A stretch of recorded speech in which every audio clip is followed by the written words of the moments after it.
Now, the National Assembly Committee on Justice and Legal Affairs wants the National Treasury to allocate more resources to the judiciary to enable it to employ more judges and magistrates for expeditious determination of cases before the courts. In its latest report on state of the judiciary and the administration of justice, the committee says judiciary should increase the jurisdiction of magistrates to deal with matters that are currently a preserve of the High Court in order to reduce case backlog in the High Court. The Assembly Justice and Legal Affairs Committee says magistrates have a heavy workload since most cases in the country are filed in the magistrates' courts.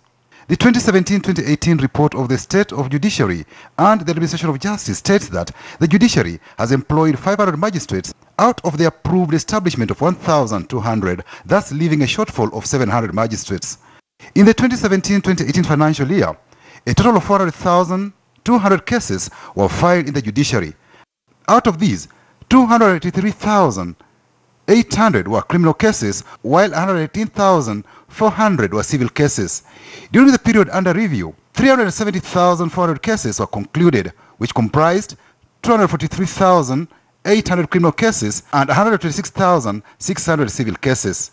There were 553,180 pending cases at the end of the 2017-2018 financial year. Out of these, 280,600 were criminal cases and 333,500 were civil cases. Majority of the pending cases were in the magistrate courts at 407,600 cases, followed by the High Court at 97,300 cases. The Supreme Court had the least number of pending cases at 95. According to the report by the Justice Committee, case backlog in the year under review stood at 327,900.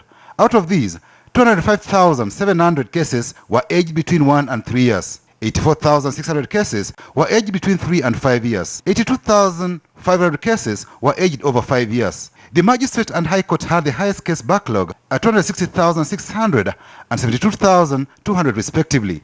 The Supreme Court and the Qadhi's courts had no case backlog aged over 5 years. The Justice Committee says delayed conclusion of court cases was frustrating to litigants. The committee observes that lack of statutory or policy documents providing for timelines within which cases should be heard by courts and the inadequate number of judges and magistrates were major factors contributing to case backlog in the judiciary.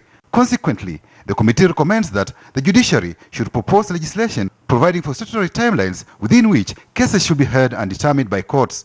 It has also proposed allocation of adequate resources to the judiciary to enable it to employ more judges and magistrates for quick determination of cases before the courts. The committee also says the judiciary should, as a matter of agency, submit to the National Assembly for approval rules to operationalize the Small Courts Claims Act 2016. Patrick Amimo, KTN News.